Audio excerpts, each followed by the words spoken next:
வணக்கம் என் இனிய நண்பர்களே, நீங்கள் பார்த்து கொண்டு இருப்பது உங்கள் எழுச்சி கனல் சேனல். கேப்டன் விஜயகாந்த் கூட விஜய் அவர்களை கம்பேர் பண்ணி சில வீடியோக்கள் வந்துக்கிட்டு இருக்கு. கேப்டன் கூட யாரையும் கம்பேர் பண்ண முடியாது. கேப்டனுடைய சாதனை பெருசு, அதோட கம்பேர் பண்ண யாரையும் முடியாது. இப்போ எம்ஜிஆரோட விஜயகாந்தை கம்பேர் பண்ண முடியாது. அவருடைய சாதனை அதோட பெருசு. ஒவ்வொரு காலகட்டத்தில் அவங்களுடைய ஒரு தனித்திறமைகள்லாம் அதில் இருக்குது.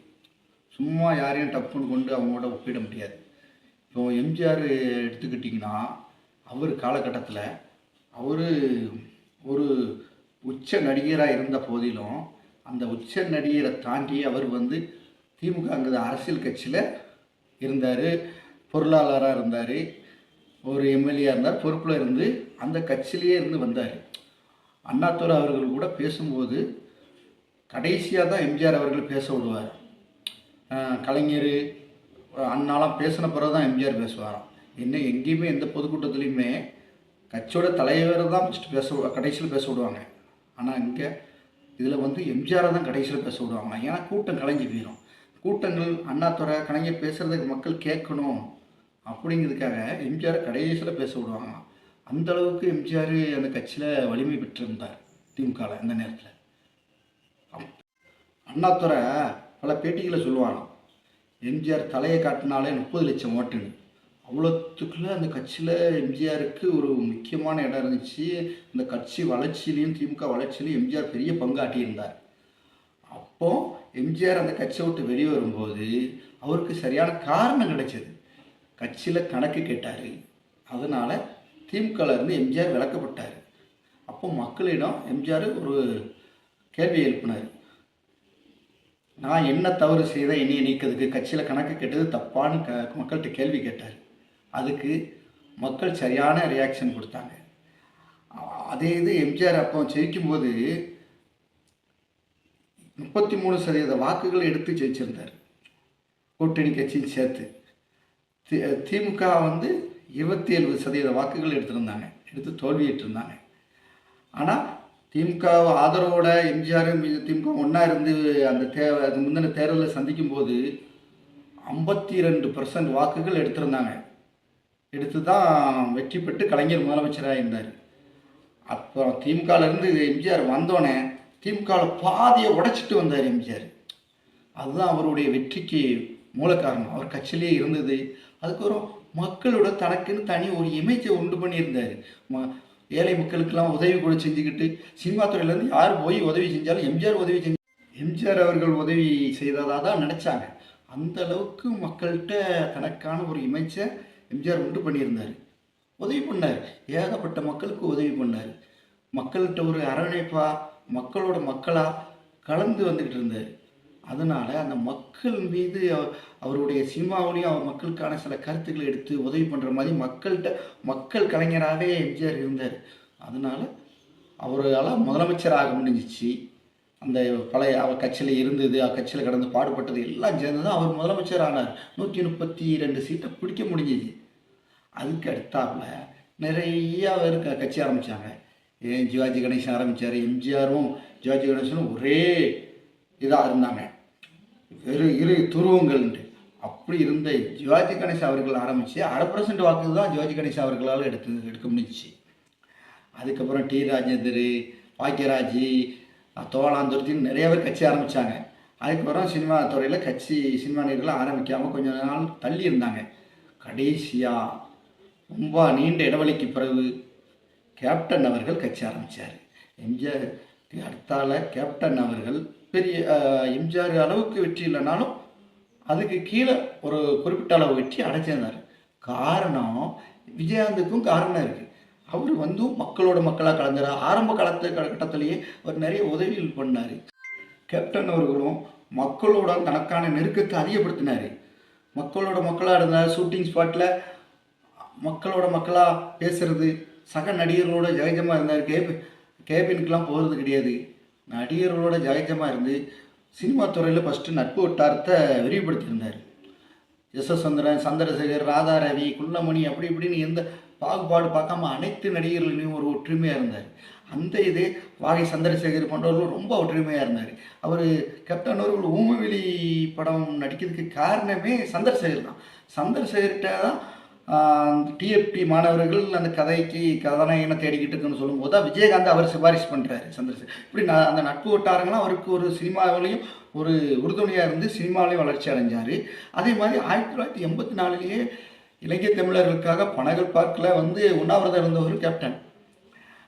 இலங்கை தமிழருக்காக தொடர்ந்து குரல் கொடுத்துக்கிட்டு இருந்தார். அவர் இலங்கை தமிழருக்காக தன் பிறந்த நாளையே கொண்டாடாமல் இருந்தவர். தன் பையனுக்கு விஜய் பிரபாரன்னு பெயர் வச்சார்.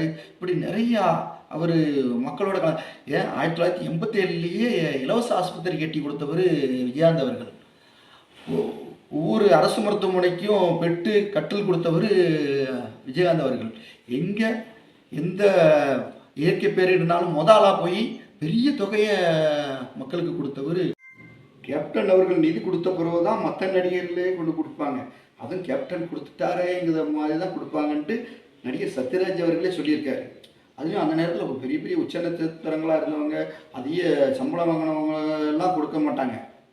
கேப்டன் குறைஞ்ச சம்பளத்தில் இருந்தாலும் அந்த நேரத்தில் கொண்டு போய் உதவி கொடுப்பார். பணத்தைன்னு பார்க்காம அள்ளி செலவு பண்ணுவார்.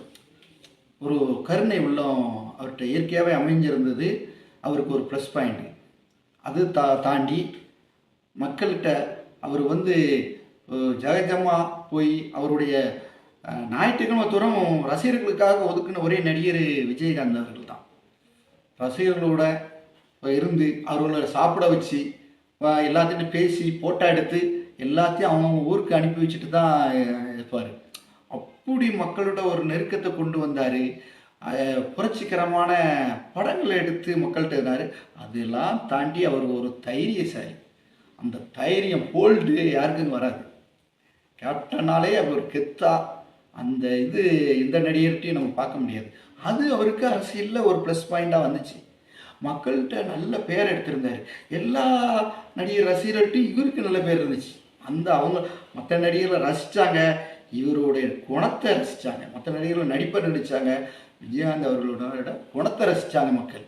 அதுதான் இவருக்கு அந்த எலெக்ஷன் 8% வாக்குகள் எடுத்திருந்தார் முதல் எலெக்ஷன்லேயே. அந்த அது மட்டும் இல்லை, பாராளுமன்ற எலெக்ஷனில் 10% வாக்குகளும், அதுக்கு அடுத்த 2011 எலெக்ஷனில் வந்து எதிர்கட்சி தலைவர் ஆனார்.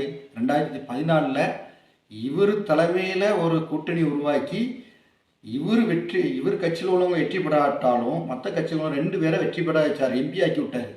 அது எல்லாமே இவருடைய தொண்டர்கள் பலம்தான். இவருடைய தொண்டர் பலத்தால் அவங்க 2 பேரும் ஜெயிச்சாங்க. இவர் பணப்பலம் அதிகம் இல்லாதனால தேமுதிக சில தொகுதியில் தோல்விட்டுருக்கு. பணங்கள் அதிகம் செலவழிக்காதனால தான் தோல்விட்டுருக்கு. இருந்தாலும் 19% வாக்கு அந்த நேரத்தில் கொண்டு வந்திருந்தார் கேப்டன் அவர்கள்.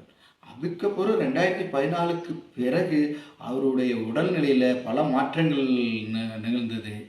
அவர் உடல்நிலை சரியில்லாத போனதை போய் அவர் மறதியால் பேச திணறினதெல்லாம் இவங்க குடிச்சிட்டு பேசுகிறதா சில அவருக்கு எதிரானவங்க பிரச்சாரம் பண்ணாங்க. அது வந்து அரசியலில் நுண்ணோக்குறவங்களுக்கு தெரியும். அவரை கீழே இறக்கணும்னு முடிவு பண்ணானே, இவர் வளர்ச்சி பிடிக்காமல் எத்தனை பேர் அவரை கீழே இறக்கணும்னு முடிவு பண்ணாங்கன்னு அது தெரியும். இல்லைன்னா கேப்டன் அவர்கள் இன்று முதலமைச்சராக இருக்க வேண்டிய ஆள். அதுக்கு வந்து பல காரணங்கள் இருக்குது, பல சூழ்ச்சிகள் இருக்குது பின்னாடி. அதெல்லாம் பலவருக்கு தெரியும். ஆனால் கேப்டன் அவர்கள் இதை பிடிக்கிறதுக்கு அவர் பட்ட இது, கேப்டன் அவர்களின் வெற்றிக்கு பின்னாடி இருப்பது அவருடைய மனிதநேயம், துணிச்சல், அந்த தைரியம் தான் அவரை அந்தளவுக்கு கொண்டு வந்தது. அதை மற்றவங்ககிட்ட பார்க்க முடியாது. நம்ம அவருடைய தைரியத்தை சட்டசபையிலேயே பார்த்துருப்போம். அவ்வளோ தைரியசாலி. ஏன் கேப்டன் அவர்களோட உச்சத்தில் இருந்தவர் நடிகர் கமலஹாசன் அவர்கள். அவரால் 3.5% வாக்கு தான் எடுக்க முடிஞ்சிச்சு. அதுக்கப்புறம் அடுத்த தேர்தலே குறைஞ்சி போச்சு. அவரால் ஒரு ராஜ்யசபா எம்பிக்கு தான் அவருடைய ஓட்டு பயன்பட்டுருக்க தவிர வேறு எதுக்கு பிரயோஜனம் இல்லை. அதே தான் இப்போ விஜய் அவர்களை அவரோட கம்பேர் பண்ணலாம், கமலஹாசன் அவர்களோட விஜய் கம்பேர் பண்ணலாம். விஜயகாந்தோட அவர் கம்பேர் பண்ண முடியாது. எம்ஜிஆரோட விஜயகாந்தை கம்பேர் பண்ண முடியாது. விஜயகாந்தோட விஜயை கம்பேர் பண்ண முடியாது. விஜயகாந்த் அவர்கள் சோமலாம இருக்கையிலே பார்க்க போகாத நபர். ஆ, பார்க்க போகாத நபர். அதை அந்த ரசிகர்களோட கொந்தளிப்பை சரி கட்டுறதுக்காக கோட்டு படத்தில் ஒரு சின்ன சீனில் கேப்டன் அவர்களே ஏ1 தொழில்நுட்பத்தில் பயன்படுத்தியிருக்காங்க. ஆனால் அதோட கேப்டனுக்கு கெத்த காமிச்சது வந்து ரப்பர் பந்து படம்.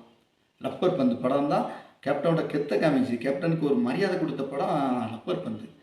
அதில் வந்து அவர் காட்டி கேப்டன் ரசிகர்களை தன் பக்கம் கவரலான்னு நினச்சாங்க.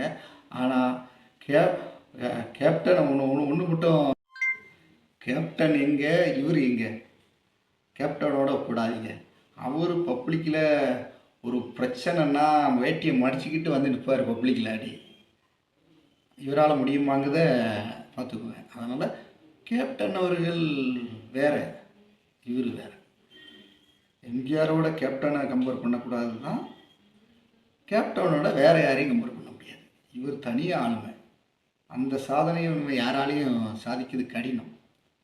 அது அந்த கேப்டன் அவர்களால் தான் முடியும். அவர் இப்போது கடவுள் ஆகிட்டார், கடவுள் அளவுக்கு ஆகிட்டார்.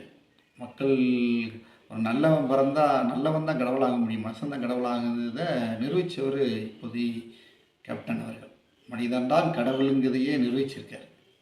மனிதன் நல்லவனாக இருந்தால் தான் கடவுளாக முடியுங்கிறத நிரூபிச்சிருக்காரு.